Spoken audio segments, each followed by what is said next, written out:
నమస్కారం, సుఖీభవకు స్వాగతం. ఈ రోజు సుఖీభవలో ముందస్తు పరీక్షలతో క్యాన్సర్లకు చెక్, ప్రేమ హార్మోన్ ఔషధంగా, దంపతులు అందుకే కలిసి నిద్రపోవాలట, గర్భిణీలో మూర్ఛ ఎప్పుడు ప్రమాదం, ఇంకా హెల్త్ టిప్. క్యాన్సర్ ఈ పదాన్ని తలుచుకుంటే మనలో చాలా మందికి మృత్యువు కళ్ల ముందు మెదులుతుంది. క్యాన్సర్ అనే పేరు వినగానే గుండెలో దడ మొదలవుతుంది, పెదవులు తడబడతాయి, స్వరంలోనూ కొట్టొచ్చినట్టు తేడా కనబడుతుంది.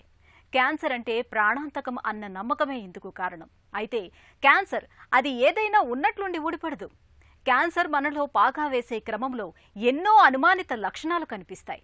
వాటిని సకాలంలో పసిగట్టి తగిన ముందస్తు పరీక్షలు చేయించుకుంటే చాలు. క్యాన్సర్లకు తొలి దశలోనే సమాధి కట్టేయచ్చు. ప్రాణాంతక క్యాన్సర్లను ఆదిలోనే పసిగట్టే ముందస్తు పరీక్షల గురించి ఇప్పుడు తెలుసుకుందాం. క్యాన్సర్ ఆలస్యం చేస్తే ఇప్పటికీ ప్రాణాంతక జబ్బే.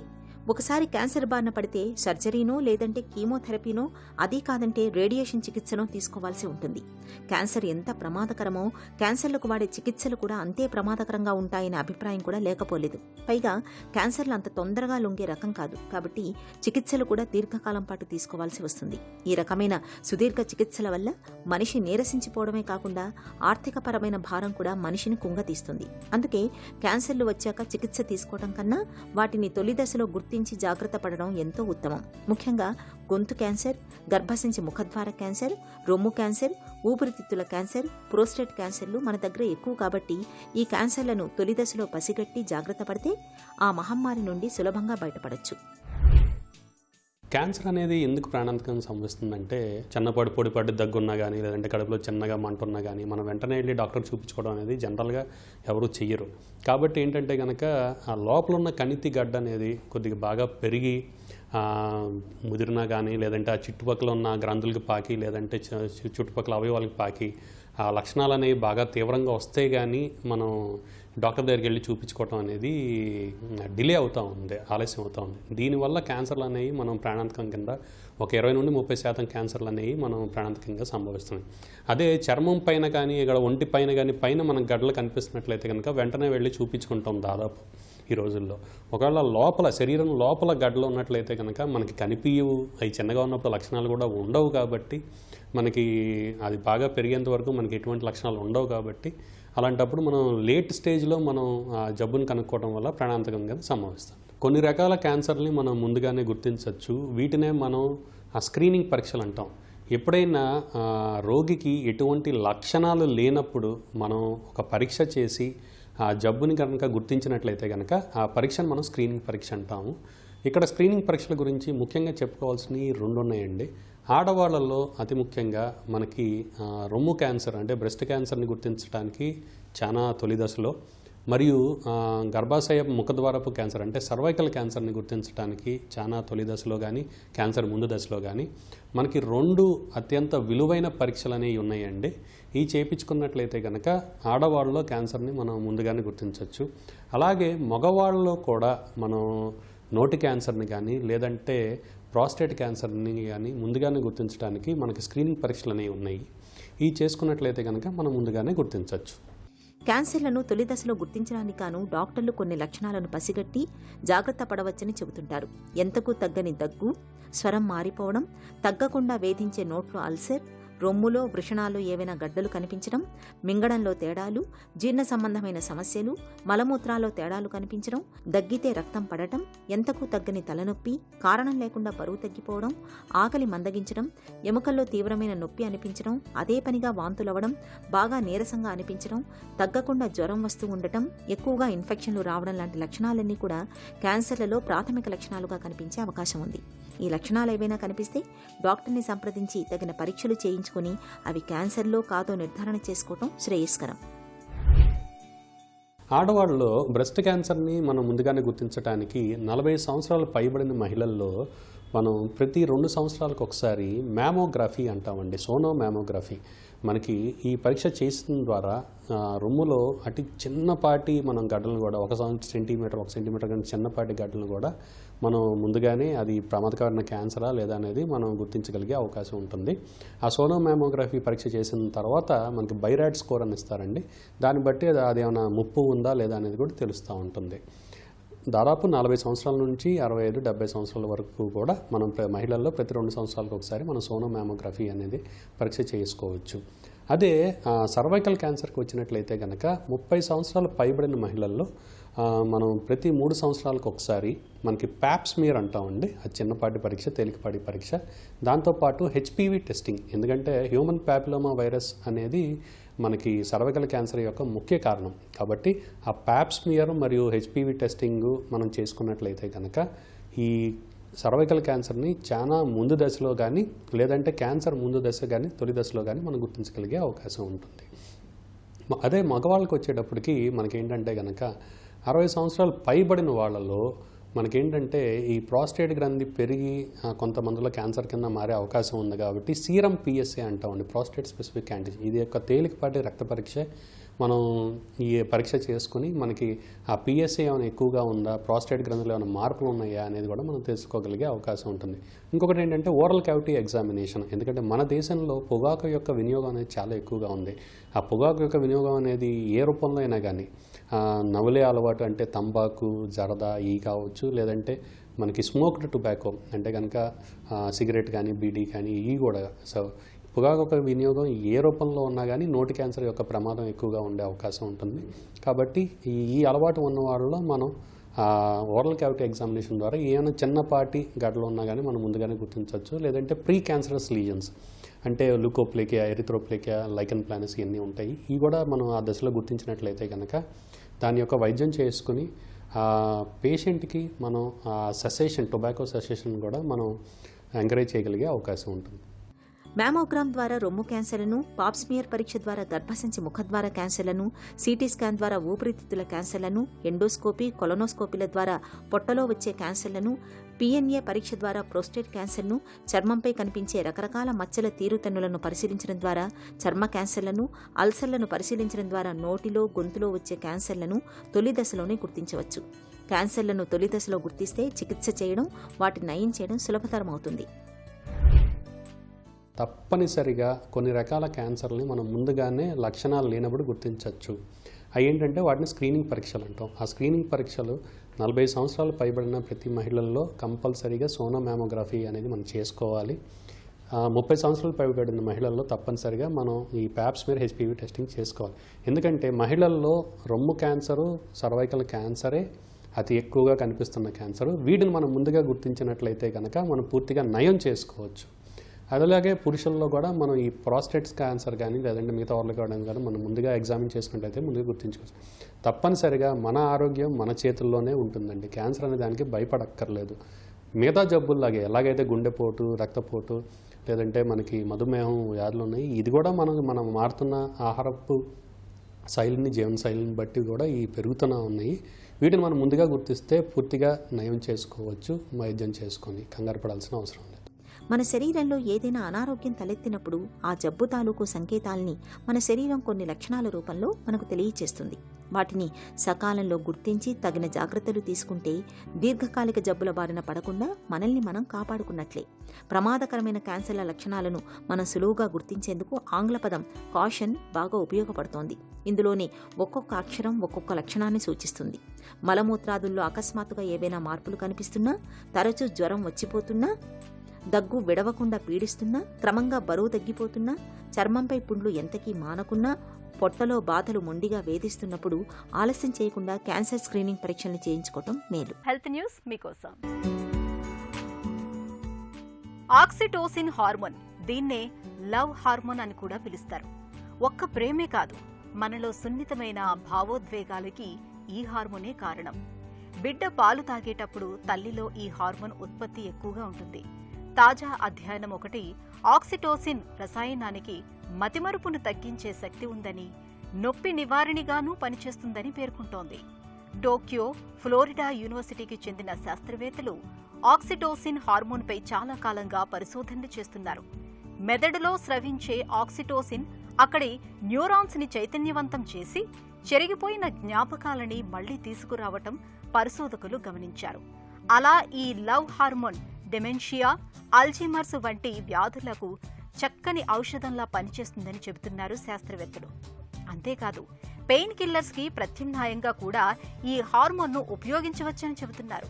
ఎందుకంటే ఈ ఆక్సిటోసిన్ రసాయనానికి నొప్పుల్ని కూడా అదుపు చేసే గుణం ఉన్నట్లు అధ్యయనంలో పరిశోధకులు గుర్తించారు. ఆక్సిటోసిన్తో నాజల్ స్ప్రేని తయారు చేసి పెయిన్ కిల్లర్ల వాడకం తగ్గించవచ్చని పరిశోధకులు వివరిస్తున్నారు. డెమెన్షియా, అల్జీమర్స్ వంటి వ్యాధులు ఉన్నవాళ్లు నలుగురితో కలవటం మంచిది. ఎందుకంటే ఇలా అందరిలో కలుస్తూ కలివిడిగా ఉంటున్నప్పుడు మెదడు నుంచి ఆక్సిటోసిన్ హార్మోన్ ఎక్కువ మొత్తంలో విడుదలవుతుందని, అది మతిమరుపును, అల్జీమర్స్ జబ్బును చాలా వరకు తగ్గిస్తుందని పరిశోధకులు చెబుతున్నారు. నేటి ఉరుకుల పరుగుల ఆధునిక జీవనంలో దంపతులిద్దరూ కలిసి నిద్రించడం అనేది గగనంగా మారుతోంది. రోజంతా ఆఫీస్, ఇంటికొచ్చాక పనులతోటి బిజీగా గడిపేస్తున్నారు. దీంతో అలసి సొలసిన చాలా జంటలు ఎవరికి నిద్రొచ్చినప్పుడు వారు పడుకోవటం, నిద్ర రాకపోతే మొబైల్స్ తోటి కాలక్షేపం చేయటం జరుగుతోంది. ఇక రాత్రిపూట పడుకునే సమయంలోనూ ఒకరి కోసం మరొకరు వేచి చూసే ఓపిక కూడా చాలా మందికి ఉండటం లేదు. ఈ రకమైన జీవనశైలి దంపతుల మధ్య అన్యోన్యతను, అనుబంధాన్ని దెబ్బతీస్తుందని చెబుతారు నిపుణులు. పరిస్థితి ఇక్కడి దాకా రాకూడదంటే రాత్రిపూట పడుకునే సమయంలో దంపతులు కొన్ని జాగ్రత్తలు పాటించడం ముఖ్యం. అవేమిటో ఇప్పుడు తెలుసుకుందాం. దాంపత్య బంధం దృఢమవ్వాలంటే రోజు ఇద్దరూ కలిసి కాస్త సమయం గడపడం ముఖ్యం. అయితే రోజంతా ఎవరి పనుల్లో వారు బిజీగా ఉండడం వల్ల చాలా మందికి ఆ తీరిక దొరకట్లేదనే చెప్పాలి. పోనీ కనీసం రాత్రైనా కాసేపు ఊసలాడుకుంటారా అంటే అదీ గగనమే. ఇందుకు రోజు రాత్రి పడుకునే సమయంలో చేసే కొన్ని పొరపాట్లే కారణమంటున్నారు నిపుణులు. టీవీ చూడ్డం, సోషల్ మీడియాలో చాటింగ్, ఆఫీస్ పని ఉందంటూ పడుకునే సమయంలో ల్యాప్టాప్తో గడిపేస్తున్నారు చాలా మంది. దీంతో ఇద్దరూ కలిసి కాసేపు ప్రశాంతంగా మాట్లాడుకునే అవకాశం లేకుండా పోతోంది. అంతేకాదు, ఆయా గ్యాడ్జెట్స్ నుంచి వెలువడే బ్లూ లైట్ నిద్ర నాణ్యతను తగ్గిస్తుంది. దీనివల్ల ఒత్తిడి, చిరాక్గా అనిపించడం, ఇవన్నీ ఎదుటివారిపై చూపించడం వల్ల ఇద్దరి మధ్య అన్యోన్యత క్రమంగా దెబ్బతింటుంది. ఉద్యోగాలు చేసే భార్యాభర్తల్లో చాలా మంది వారి పనివేళలు కుదరక ఇబ్బంది పడుతుంటారు. ఒకరికి రోజంతా ఆఫీసుంటే మరొకరికి నైట్ షిఫ్ట్లు ఉండొచ్చు. దీనివల్ల వాళ్లు పడుకునే వేళలు, నిద్రలేచే సమయాల్లోనూ ఇద్దరికీ పొంతన కుదరదు. ఇది కూడా ఇద్దరి మధ్య గ్యాప్ పెరిగేలా చేస్తుంది. పిల్లలున్నారన్న కారణంతో మరికొందరు భాగస్వామికి దూరంగా వేరే గదిలో లేదంటే వేరే మంచంపై పడుకుంటుంటారు. ఇదే రొటీన్గా మారిపోతే ఇద్దరి మధ్య సాన్నిహిత్యం లోపించి అన్యోన్యత, ఒకరిపై ఒకరికి నమ్మకం దెబ్బతింటుంది. దాంపత్య బంధాన్ని దెబ్బతీసే ఇలాంటి అలవాట్లను మార్చుకున్నప్పుడే పెరిగిన ఆ దూరాన్ని తిరిగి తగ్గించుకోవచ్చు. నాకు పనుంది, నువ్వు పడుకో అంటూ ఒకరినొకరు నిర్లక్ష్యం చేయకుండా రాత్రి పడుకునే సమయానికి చేయాల్సిన పనులన్నీ పూర్తి చేసుకునేలా ప్రణాళిక వేసుకోవాలి. ఆపై ఇద్దరూ కలిసి ఒకేసారి పడుకునేందుకు సిద్ధమవడం వల్ల కాసేపు మనసు విప్పి మాట్లాడుకునే అవకాశం దొరుకుతుంది. ఇద్దరూ తిరిగి దగ్గరవడానికి ఇది దోహదం చేస్తుంది. నిద్రకు ఉపక్రమించే సమయంలో గ్యాడ్జెట్లతో వృధా చేసే సమయాన్ని కలిసి మాట్లాడుకోవడానికి, హాయిగా నవ్వుకోవడానికి కేటాయిస్తే మనసు తేలిక పడుతుంది. ఇద్దరి మధ్య అనుబంధమూ దృఢమవుతుంది. రాత్రి పడుకునే సమయంలో ప్రేమగా ఓ ముద్దివ్వడం, కౌగిలించుకోవటం వంటివి అలవాటుగా మార్చుకోవాలి. ఫలితంగా శరీరంలో ఆక్సిటోసిన్ అనే లవ్ హార్మోన్ ఉత్పత్తి అవుతుంది. ఇది ఇద్దరి మధ్య ప్రేమను పెంచుతుంది. పిల్లల వల్ల కూడా కొన్ని జంటలు రాత్రిపూట ఏకాంతంగా గడపలేకపోతుంటారు. ఈ పరిస్థితిని అధిగమించాలంటే వాళ్లను చిన్నప్పటి నుంచే వేరే గదిలో పడుకోబెట్టడం మేలు. గర్భంతో ఉన్నప్పుడు కొంతమందిలో తరచూ మూర్ఛలు కనిపిస్తూ ఉంటాయి. మూర్ఛలు రావటానికి కారణాలు ఏవైనా కావచ్చు, కానీ గర్భంతో ఉన్నప్పుడు మాత్రం ఈ మూర్ఛల్ని కాస్త సీరియస్గా తీసుకోవాల్సిందే. ఎందుకంటే గర్భిణీ దశలో కనిపించే మూర్ఛలు ఇటు కాబోయే అమ్మలోనూ అటు పుట్టబోయే బిడ్డలోనూ చాలా సమస్యల్ని తెచ్చిపెట్టే ప్రమాదం ఉంటుంది. ఈ నేపథ్యంలో గర్భిణీ దశలో మూర్ఛలు రావటానికి కారణాలు, పరిష్కార మార్గాల గురించి డాక్టర్ని అడిగి ఇప్పుడు తెలుసుకుందాం. ఫిట్స్ ఉంటే గర్భం ధరించకూడదా? ఫిట్స్ అన్నవి ప్రెగ్నెన్సీకి కాంట్రా ఇండికేషన్ కాదండి. చాలామంది స్త్రీలలో ఫిట్స్ ఉన్న వాళ్ళలో ప్లాన్డ్ ప్రెగ్నెన్సీ ముందుగానే చేసుకోవడం వలన సక్సెస్ఫుల్గా ప్రెగ్నెన్సీ కానీ డెలివరీ కానీ హెల్తీ బేబీని డెలివరీ చేసే అవకాశం ఉంటుంది. చెప్పాలి అంటే స్త్రీలలో ఒక 40% మంది ఫిట్స్ ఉన్న వాళ్ళు రిప్రొడక్టివ్ ఏజ్ గ్రూప్లోనే ఉంటారు. మన ప్రెగ్నెన్సీ అవుట్కమ్స్ బాగుండాలి అంటే దాన్ని ముందుగా ప్లాన్ చేసుకోవడం అన్నది చాలా ముఖ్యం. ట్రీట్ చేస్తున్న న్యూరాలజిస్ట్తో ముందుగానే డిస్కస్ చేసుకుని ఈ ప్రెగ్నెన్సీ ప్లాన్ అన్నది ఒక ఏడాది లేదా కొన్ని నెలల ముందు నుండి డిస్కస్ చేయాల్సి ఉంటుంది. సో ఈ క్రమంలో ముందుగానే మనం మందులు ఏవైతే ప్రెగ్నెన్సీలో యూజ్ చేయగలమో, సైడ్ ఎఫెక్ట్స్ లేకుండా మనం ఏ మందులు ఇవ్వగలమో అని మార్పు చేసుకోవడం, ఫిట్స్ మెడికేషన్స్ని తగినంత తక్కువ మోతాదులో ఇవ్వడం, వాటితో పాటు ఫోలిక్ యాసిడ్ అన్న వైటమిన్ సప్లిమెంట్స్ అన్నీ ఇవ్వడం ద్వారా ప్లాన్డ్ ప్రెగ్నెన్సీ సక్సెస్ రేట్స్ చాలా బాగుంటాయి. కొంతమందిలో అనుకోకుండా అన్ప్లాన్డ్ ప్రెగ్నెన్సీ వచ్చినప్పుడు ఆ టైంలో ఈ ఫిట్స్ మెడికేషన్ వల్ల కానీ ఫిట్స్ వల్ల కానీ తల్లికి బిడ్డకి కొంత ప్రమాదం అన్నది ఉండే అవకాశం ఉంటుంది. సో ఫిట్స్ ఉన్నవాళ్ళు ఒక ప్లాన్డ్ ప్రెగ్నెన్సీకి వెళ్ళినప్పుడు ఒక న్యూరాలజిస్ట్ ఫాలోఅప్లో క్రమబద్ధంగా మందులు వాడుతూ ఉన్నప్పుడు సక్సెస్ఫుల్ ప్రెగ్నెన్సీ అవుట్కమ్స్ని చూస్తూ ఉంటాం. గర్భం ధరించగానే మూర్ఛ మందుల్ని మానేయాలా? ఫిట్స్ ఉన్న వాళ్ళకి ప్రెగ్నెన్సీ రాగానే మందుల్ని తప్పకుండా క్రమంగా వేసుకోవాల్సిన అవసరం ఎంతైనా ఉంది. ఫిట్స్ మందులు మానేయడం వలన మళ్ళీ ఫిట్స్ వచ్చే రిస్క్ అన్నది వీళ్ళలో చాలా ఎక్కువగా ఉంటుంది. ప్రెగ్నెన్సీగా ఉన్నప్పుడు ఎప్పుడైనా ఫిట్స్ కలిగితే తల్లికి బిడ్డకి ఇద్దరికి ప్రమాదం ఉండే అవకాశం హై రిస్క్ అన్నది ఎక్కువ ఉంటుంది. వీటిలో ముఖ్యంగా అబార్షన్స్ అయ్యే రిస్క్ ఉండడం కానీ, బ్లీడింగ్స్ అవ్వడం కానీ, ముందుగా ప్రిమెచ్యూర్ డెలివరీస్ అవ్వడము, కొన్ని సందర్భాల్లో గర్భస్థం లోపల ఉండగానే శిశువుకి ప్రాణంకి ప్రమాదం వచ్చే అవకాశం ఉంటుంది. ఈ కాంప్లికేషన్స్ అన్నీ మనం సరైన మందులు టైం టు టైం వేసుకోవడం ద్వారా మనం కంట్రోల్ చేసుకోవచ్చు. సో ప్రెగ్నెన్సీలో మెడికేషన్ యూసేజ్ అన్నది ఒక టెస్ట్లు బట్టి మనం రక్తంలో ఆ మెడికేషన్ లెవెల్స్ ఎంత ఉన్నాయని ఫ్రీక్వెంట్గా చెక్ చేసుకుంటూ అడ్జస్ట్ చేయాల్సి వస్తుంది. మూర్ఛ మందులతో పుట్టబోయే బిడ్డలో అవకరాలు వస్తాయా? ఫిట్స్కి వాడే మెడికేషన్స్ వలన పిల్లల్లో డిఫెక్ట్స్ వచ్చే అవకాశం ఉంటుందండి. సో న్యూరల్ ట్యూబ్ డిఫెక్ట్స్ అని అంటారు. మన వెన్నుపూసకి సంబంధించిన డిఫెక్ట్స్ కానీ, బ్రెయిన్లో ఏమైనా లోపాలు రావడం కానీ జరిగే రిస్క్ అన్నది కనిపిస్తూ ఉంటుంది. ఇంతే కాకుండా క్లెఫ్ట్ లిప్ అని, క్లెఫ్ట్ ప్యాలెట్ అంటే పెదాలు, మనకి దవడలకి సంబంధించినవి, అంగుటికి సంబంధించిన డిఫెక్ట్స్ కూడా కామన్గానే చూస్తూ ఉంటాం. వీటితో పాటు న్యూరో డెవలప్మెంటల్ డిజార్డర్స్ అని అంటాం. అంటే తల్లి గర్భంతో ఉన్నప్పుడు ఫిట్స్ మెడిసిన్స్ తీసుకుంటే పిల్లల్లో కొంచెం ఆటిజం స్పెక్ట్రమ్ డిజార్డర్స్ అని కానీ, లాంగ్వేజ్ డెవలప్మెంట్ లేటుగా ఉండడం, ఐక్యూ కొంచెం తక్కువగా ఉండడం కూడా జరగవచ్చు. ఇంతే కాకుండా కొన్ని రకాల కార్డియాక్ అనామలీస్ కూడా లైక్ సెప్టల్ డిఫెక్ట్స్ లాంటివి కూడా మనం గమనించవచ్చు. కాకపోతే ఏ రకమైన మందులు వేసుకుంటున్నాం అన్నదాన్ని బట్టి ఈ లోపాలు కూడా మనకి నిర్ధారించబడతాయి. కొంతమందిలో వాల్ప్రోయిక్ యాసిడ్ కానీ, టోపిరిమేట్ అన్న మందులు ఎక్కువ మోతాదులో తీసుకున్నప్పుడు ఈ రిస్క్ అనేది 5 to 15% వరకు చూస్తూ ఉంటాం. లెవిట్రాస్టమ్ అని కానీ, లామోట్రైజిన్ అని ఇలాంటి మందులు యూజువల్గా ప్రెగ్నెన్సీలో సేఫ్గానే ఉంటాయి. ఇవి తీసుకున్నప్పుడు యూజువల్గా 1 to 2% మాత్రమే ఈ రిస్క్ని గమనిస్తూ ఉంటాం. ఈ అవయవ లోపాలు తక్కువగా ఉండాలి అంటే మనం మందుల్ని ప్రెగ్నెన్సీకి సేఫ్గా ఉండే మందులు వేసుకోవడం, తక్కువ మోతాదులో వేసుకోవడం, వాటితో పాటు ఫోలిక్ యాసిడ్ అన్న మందులు వాడడం ద్వారా తగ్గించుకోవచ్చు. మూర్ఛ మందుల వాడకంలో గర్భిణీలు ఎలాంటి జాగ్రత్తలు తీసుకోవాలి? ఫిట్స్ మెడికేషన్స్, మూర్ఛ మందులు గర్భిణీ స్త్రీలు అన్నవి క్రమబద్ధంగా వేసుకోవాల్సి ఉంటుంది. మనం 2 పూట్ల మందులు వేసుకోవాలి అంటే 2 ట్యాబ్లెట్స్ మధ్యలో గ్యాప్ ఖచ్చితంగా 12 గంటలు ఉండేటట్టు చూసుకోవాల్సి ఉంటుంది. ఈవెన్ 1-2 మోతాదులు మిస్ అయినా కూడా ప్రెగ్నెన్సీలో ఫిట్స్ వచ్చే రిస్క్ అన్నది ఎక్కువగా ఉంటుంది. ఏ విధమైన మందులు ప్రెగ్నెన్సీలో సేఫ్గా ఉంటాయి, ఎంత డోసులో ఇవ్వాలి అన్నది న్యూరాలజిస్ట్ టెస్టులు చేసి దాన్ని బట్టి నిర్ధారణ చేస్తూ ఉంటారు.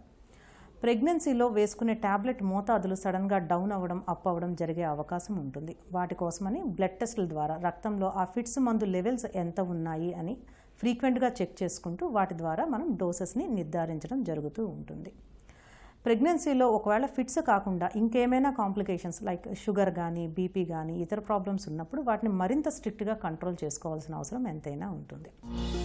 గర్భిణీ దశలో మూర్ఛలు వస్తుంటే ఏం చేయాలి? ప్రెగ్నెంట్గా ఉన్నప్పుడు ఎప్పుడైనా ఫిట్స్ వచ్చినప్పుడు మనం ఫస్ట్ ఎయిడ్ మెజర్స్ కొన్ని తీసుకోవాల్సి ఉంటుందండి. వీటిని మనం స్టే సేఫ్ సైడ్ అని చెప్తాము. ఎవరైనా గర్భిణీ స్త్రీ సడన్గా ఫిట్స్ వచ్చినప్పుడు పక్కనున్న వాళ్ళు ఆ పేషెంట్తో పాటు వాళ్ళతో దగ్గరగానే ఉండి ఆ ఫిట్స్ ఎంతసేపు వస్తుంది ఏమని గమనించడము, వెంటనే ఇమీడియట్గా మెడికల్ ఎమర్జెన్సీకి కాల్ చేయాల్సిన అవసరం ఎంతైనా ఉంటుంది. సేఫ్ అంటే పేషెంట్ని ఒక సేఫ్ పొజిషన్లో పడుకోబెట్టి ఒక సైడ్కి తిప్పి పడుకోబెట్టాల్సి ఉంటుంది.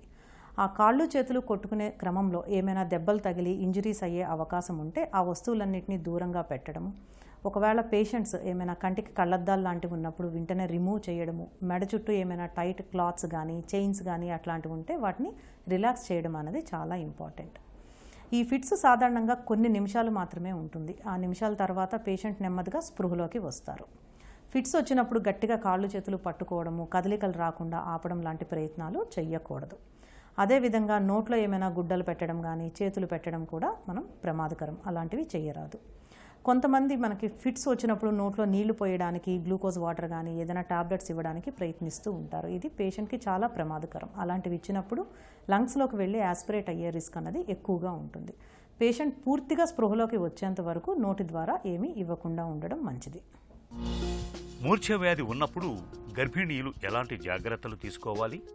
సో గర్భిణీ స్త్రీలలో మూర్ఛ ఉన్న వాళ్ళకి మనకి ఫిట్స్ వచ్చే రిస్క్ జనరల్ కన్నా ఎక్కువగా కనిపిస్తూ ఉంటుందండి. సో వీళ్ళ లైఫ్ స్టైల్ చేంజెస్ అనేవి చాలా ఇంపార్టెంట్. ముఖ్యంగా ఆహార నియమాలు, పోషక విలువలు ఉన్న ఆహారం తీసుకోవడం, ఆకుకూరలు అవి ఎక్కువ తీసుకోవడం, టైం టు టైం ఫుడ్ తీసుకోవడం అన్నది ఎంతో ముఖ్యం. ఆహారంతో పాటు క్రమబద్ధమైన నిద్ర అలవాట్లు కూడా చాలా ముఖ్యంగా ఉంటాయి. కొంతమంది పేషెంట్స్లో ఏమైనా బ్రైట్ లైట్స్ చూసినప్పుడు, ఫ్లాషెస్ లాగా బ్లింకింగ్ లైట్స్ చూసినప్పుడు కూడా ఫిట్స్ ట్రిగ్గర్ అయ్యే అవకాశం ఉంటుంది. సో ఏదైనా బ్రైట్ లైట్స్కి కానీ బ్లింకింగ్ లైట్స్ని వీలైనంత వరకు అవాయిడ్ చేయడం మంచిది. అంతేకాకుండా స్ట్రెస్సెస్, టెన్షన్స్ ఇవన్నీ కూడా కొన్ని సందర్భాల్లో ఫిట్స్ని ట్రిగ్గర్ చేస్తూ ఉంటాయి. ఆ స్ట్రెస్ని, టెన్షన్స్ని కంట్రోల్ పెట్టుకుంటూ మెడిటేషన్ చేయడం అన్నది ఎంతో ఇంపార్టెంట్. ఈ గర్భిణీగా ఉన్నవాళ్ళు ఫిట్స్ వచ్చే రిస్క్ ఉన్న కారణం చేత స్విమ్మింగ్ కానీ డ్రైవింగ్ లాంటివి అవాయిడ్ చేయాల్సి ఉంటుంది. అంతేకాకుండా ఏదైనా ఎత్తైన బిల్డింగ్స్లోకి వెళ్ళడం కానీ, సో ఏమైనా ఓపెన్ ఫ్లేమ్ దగ్గర వంట చేసినప్పుడు కూడా వీళ్ళకి సూపర్విజన్ అన్నది చాలా ఇంపార్టెంట్ అండి. గర్భంతో ఉన్నప్పుడు మూర్ఛ వ్యాధిని ఎట్టి పరిస్థితుల్లోనూ నిర్లక్ష్యం చేయకూడదు. డాక్టర్ని తరచూ సంప్రదిస్తూ ఉండాలి. ముఖ్యంగా మందులు మానకూడదు. ప్రతిరోజు మర్చిపోకుండా మందులు మింగుతూ ఉండాలి. ఒక చిన్న చిట్కా మీకోసం. చలికాలంలో అజీర్తి, పొట్ట ఉబ్బరముతో బాధపడుతున్నప్పుడు మెత్తగా దంచిన ధనియాల పొడికి కాస్త పాత బెల్లాన్ని కలిపి చిన్న ఉండలాగా చేసుకుని భోజనానికి ముందు తీసుకోండి. వేధించే అజీర్తి, పొట్ట ఉబ్బరము బాధల నుంచి మంచి ఉపశమనం లభిస్తుంది.